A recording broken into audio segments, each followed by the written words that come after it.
কি আমাকে মারবি? কোথায় যাবো বাবা? কুমকুম বর্তমান বাহারি পড়ছে, কেড়ে যাব গোটে। কোথায় যাবি বাবা? ও উঠুছি 11:30 মামা। তো ফ্রেন্ড ସମସ୍ତଙ୍କୁ ଗୁଡ୍ ଇଭିନିଂ ଟାଇମ୍। ଏତେ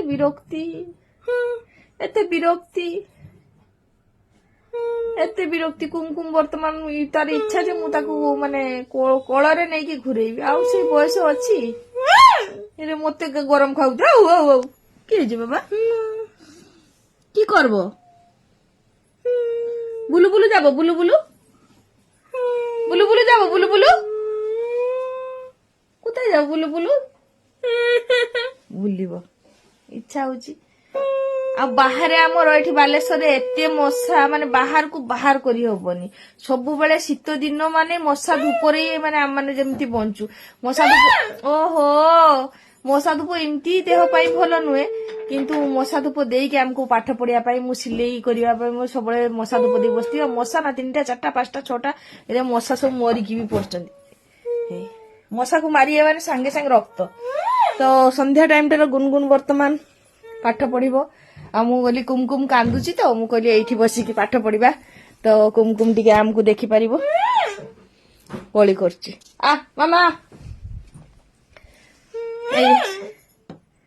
কি করো বাবা? কଣ୍ଢେଇ ନେଇକି ଆସିଛୁ, ମାଡ ଖାଇବୁ।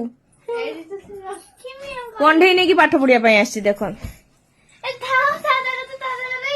ରୂପାଲି ଠିକ ବୁଦ୍ଧିର କାମ କରିଛି, ତ କାନ୍ଦୁଛି, ତାକୁ ମୋଢି ଦଉଛି। ଦେଖ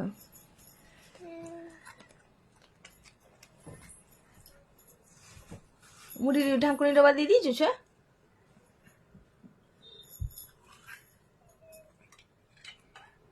ହାତ କାମୁଡି ଦବଲୋ। ଆମେ ସମସ୍ତେ ଚେଷ୍ଟା କରୁ କୁମକୁମ ଯେମିତି ନ କାନ୍ଦୁ। এইটা ହିଁ ଆମର ଦିନ ସାରା ଚେଷ୍ଟା ଥାଏ। ଶୋଇଥିଲେ ଭାବୁ ଯେ କୁମକୁମ ଯେମିତି ନ ଉଠୁ, ମାନେ ଶୋଇଥାଉ, ଆମେ ସବୁ କାମ କରିଦବୁ। ଯଥେଷ୍ଟ ଚେଷ୍ଟା କরি, ମାନେ ଛୋଟ ଛୁଆ ମାନେ ଯେମିତି କରନ୍ତିନି ନା, ଯେ ଉଠିଲେ ଆମେ ମାନେ ମା ମାନେ ଶବ୍ଦ କରନ୍ତିନି, ଛୁଆ ମାନେ ଉଠି ପଡିବେ। ତ ସେଇଭଳିଆ ଆମର ଦୀର୍ଘ 21 ବର୍ଷ ହେଲାଣି ଆମର ଏଇ ରୁଲ ରେଗୁଲେସନ ଚାଲିଛି। ମାନେ କୌଣସି ଖାଇଲା ବେଳେ ବି କିଛି କୁଡକାଡ ଆବାଜଟା ଜୋର ହବନି। ଆଉ ଆପଣ ମାନେ ତ ଜାଣିଥିବେ ଏଇ ଛୁଆ ମାନଙ୍କର ନିଦ କେମିତି।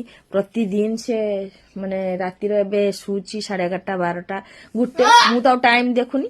ସେ ତା ସେତେବେଳେ ଶୋଉଛି, ଉଠୁଛି ଦିନ 11:30 12ଟା।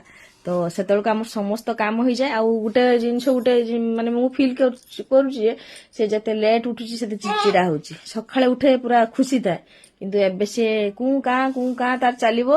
ସେଥିପାଇଁ ଏଇଠି ବସିକି ଆମେ ପାଠ ପଢୁଛୁ। ଆଉ ଆପଣ ମାନେ ଯାହା ଦେଖିବେ ଲଙ୍ଗ ଭିଡିଓରେ। ଚାଲନ୍ତୁ।